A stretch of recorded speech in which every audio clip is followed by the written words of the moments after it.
নির্বাচনের ফল প্রকাশের পরপরই যে তাণ্ডব ভাঙচুরের ঘটনা ঘটছে, এমনকি সাম্প্রদায়িক সম্প্রীতি নষ্ট করারও পরিবেশ তৈরি হচ্ছে, আক্রমণ লুটতরাজ হচ্ছে, এরই প্রতিবাদে প্রশাসন যাতে কোনো ব্যবস্থা নেয়, কারণ কোথাও প্রশাসনের সক্রিয় ভূমিকা আমরা দেখতে পাচ্ছি না, কারণ যাতে এইটা নিয়ন্ত্রণে এই সমস্ত ঘটনা নিয়ন্ত্রণে সক্রিয় ব্যবস্থা নেয়, সেই কারণে আমরা রেগুলেশন দিয়েছি।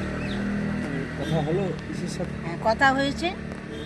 তিনি প্রথমে তো অনেকটাই বললেন যে এটা নির্বাচন পরবর্তীতে তো এটা হয়েই থাকে।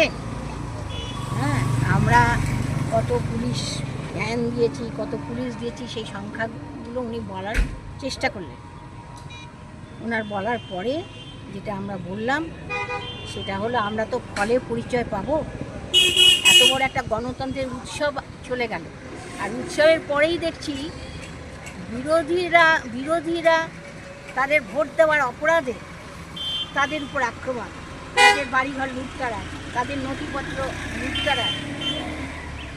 এটা কি বিরোধী অফিস ভাঙচুর করা? এটা গণতন্ত্রের কোন উৎসব এটা?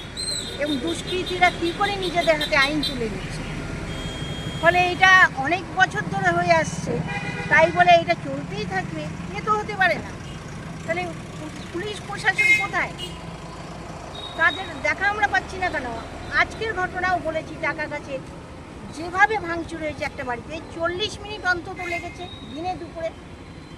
আপনারা বলছেন যে আমরা অনেকটাই নিয়ন্ত্রণে নিয়ে এসেছি, এমন নিয়ন্ত্রণে এনেছে যে টাকা গাছে 40 মিনিট ধরে ভাঙচুরের ঘটনা ঘটলো, একটা কিচ্ছু নেই বাড়িতে, দেখে আসতে বলছে যে এটা গুড়িয়ে দেয়নি।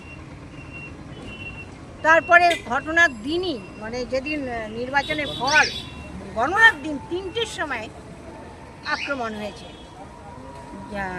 ধুমপুরে। 3টের সময় আক্রমণ হয়েছে। সে বয়স্ক ভদ্রলোক, তার বাড়ি, তা খেতে কাজ করছিল, তাকে আক্রমণ করেছে। এবং তিনি যথেষ্ট এলাকায় উনি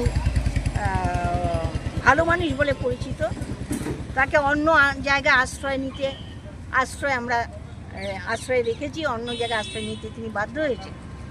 এরকম বহু ঘটনা, তার চিকিৎসা চলছে, এরকম বহু ঘটনা ঘটছে। তাহলে পরিস্থিতি, ঘটনা ঘটবে তারপরে না অ্যারেস্টের ব্যাপার, কিন্তু ঘটনা যাতে না ঘটে সেইটুকু ব্যবস্থা তো আগাম নিতে হবে। কে ডায়েরি করবে, ডায়েরি করে নাই, এটা তো কোনো অজুহাত হতে পারে না। হ্যাঁ, এবং মাথাভাঙায় আমাদের এই যে কমরেড মহিলা সাংস্কৃতিক সংগঠন সভানেত্রী, তার দিদির বাড়িতে আক্রমণ হয়েছে, সেটা আমরা পুরো ভিডিও করে রেখেছি। তার দিদিকেও ছাড়েনি। ফলে এরকম বহু ঘটনা আমরা ওনার কাছে লিপিবদ্ধ করেছি। বললেন তারপর যে হ্যাঁ আমরা দেখব। আমরা শুধু বললাম, অত পুলিশ কাজ করছে বা কী করছে এটা তো আমরা চাই না, আমরা চাই ঘটনা বাড়ার বদলে কমুক। আমার নাম নাজমা খন্দকার, হ্যাঁ, কুচবিহার জেলা কমিটির সম্পাদক মণ্ডলীর সদস্য।